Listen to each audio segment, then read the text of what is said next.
Hello， 大家好，歡迎收睇粵語頭條，我係主播 Ada。央視曝光又一騙局爆雷，涉案金額高達2000萬，眾多退休長者深陷其中。本嚟以為國學係文化瑰寶，卻成咗老千斂財工具。國學大師打住傳統文化旗號，精準掌握中老年人心理。騙術從免費誘導逐步升級到天價收費。子女若果唔警惕，長者積蓄恐怕被銀空。阿姨，你帶10萬現金獨自到後山嚟，我同你作法消災。電話嗰頭國學大師嘅聲音低沉篤定。此前佢仲告知傅阿姨，其仔仔喺農曆6、7月可能會遭遇車禍。呢個成咗壓垮傅阿姨心理防線嘅最後一根稻草。同之前2次收費課程唔同。今次10萬蚊現金嘅要求令到傅阿姨深深疑慮，佢將呢件事告知妹妹，妹妹察覺唔對路之後陪同佢前往差館報案。幾個星期之後，警方收網，嗰位喺直播間侃侃而談、逆天改命嘅國學大師喺審訊室無奈咁話：我冇諗到會被拉。過去4個月，佢同團隊精準把握3000幾位中老年人嘅心理弱點，瘋狂斂財超2000萬。呢個並非玄學奇蹟，而係精心設計嘅資本遊戲。短視頻平台上八字命理入門、家居風水禁忌、面相同運勢等睇似免費嘅國學課堂，成咗誘騙中老年人嘅完美誘餌。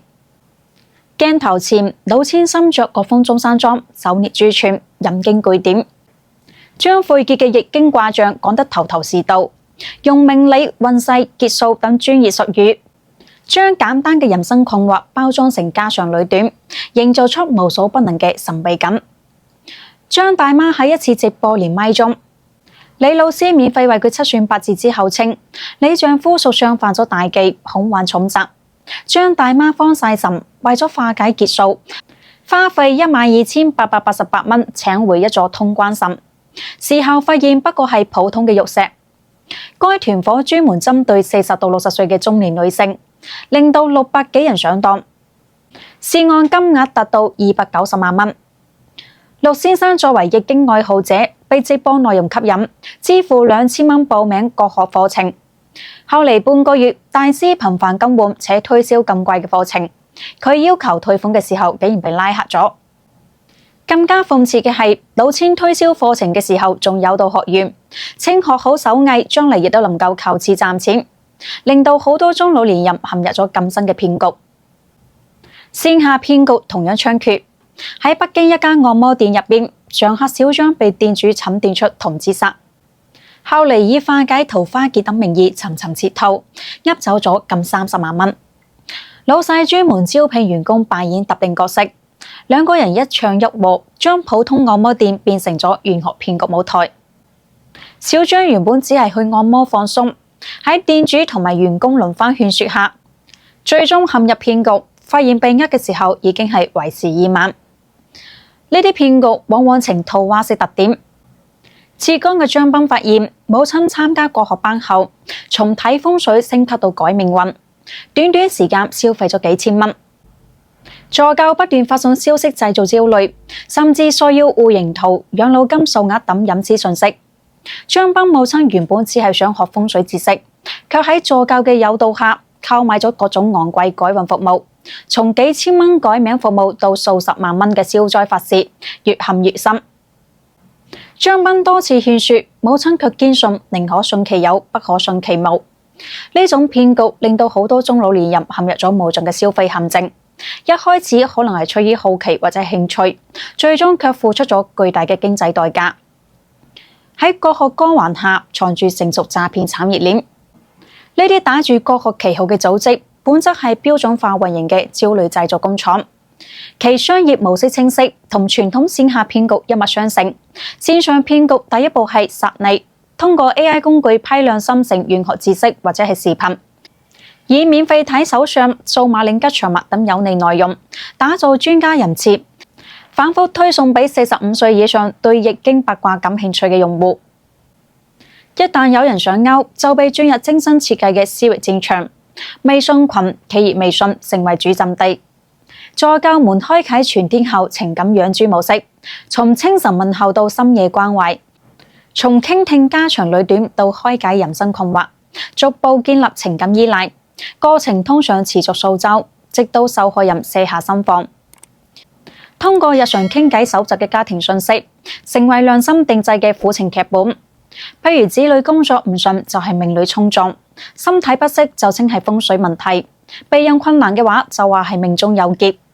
每個痛點對應明碼標價嘅化解方案，從幾千蚊改名服務到數十萬蚊嘅消災法事，連大師都可以批量複製。一位落網嘅大師交代，佢哋經統一培訓，學習固定話術，甚至設有合規部門指導規避敏感詞，成個流程如精密生產線，傳統文化成最好包裝，任性弱點成最總把心，中老年人積攢半生嘅財富悄然流失。當後生人用星座配對、塔羅占卜，玄學已經從邊緣走向主流，商業化、規模化，速度驚人。據中國科協調查報告，全國每4個人中就有1個人相信玄學。市場抗熱催生產業繁榮。頭部玄學 IP 同道大叔，2016年被上市公司以2.18億元收購，創始人套現1.78億元實現財富自由。資本市場上，馬雲參投星座女神 A 輪融資，騰訊戰略入股77星座，玄學經濟完成從迷信到資本創業嘅蛻變。呢睇似神秘嘅行業背後，係高度公司化嘅運作體系。據企查數據，算命類企業2011年興起，2015年新增53家特小高峰。風水類2000年開始冒頭，2019年新增3673家創紀錄，而家總量突破4萬家。找種文化傳媒公司能夠睇到標準化辦公場景。數十名國學助教戴耳機通過企業微信同中老年學員溝通，管理人員巡視工位，亦即白板上實時更新銷售數據。辦公環境同埋普通互聯網公司無異，只係產品從代碼變成命運。其利益分配機制成熟。據業內人士透露，國學助教底薪通常係5300蚊左右，完成基礎業績後按7% 到15% 比例提成。央視記者暗訪透露，原價3999蚊嘅課程，比員工底價係2200蚊，超出部分全季銷售。呢種激勵制度下，員工月入數萬並唔罕見。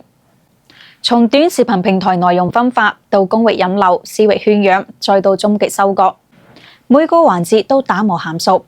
業內甚至形成專攻平台規則嘅秘規軍規，設計完美繞開監管嘅營銷方案。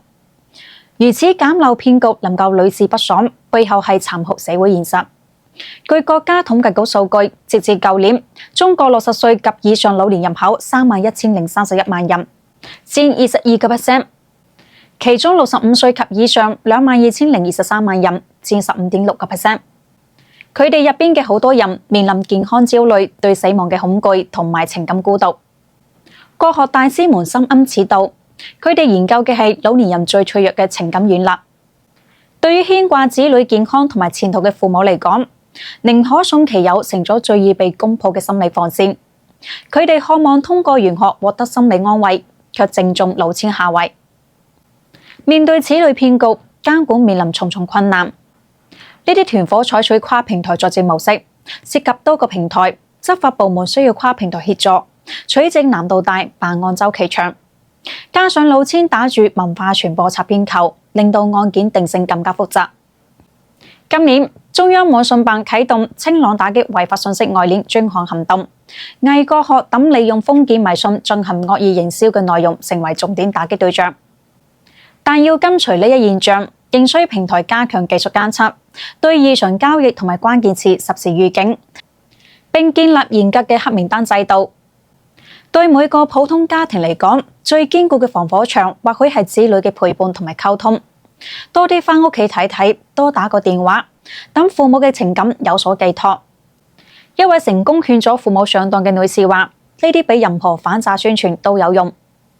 騙局終會終結，但係人性嘅需求永遠存在。與其期待老千消失，不如用陪伴填補父母內心嘅情感空缺。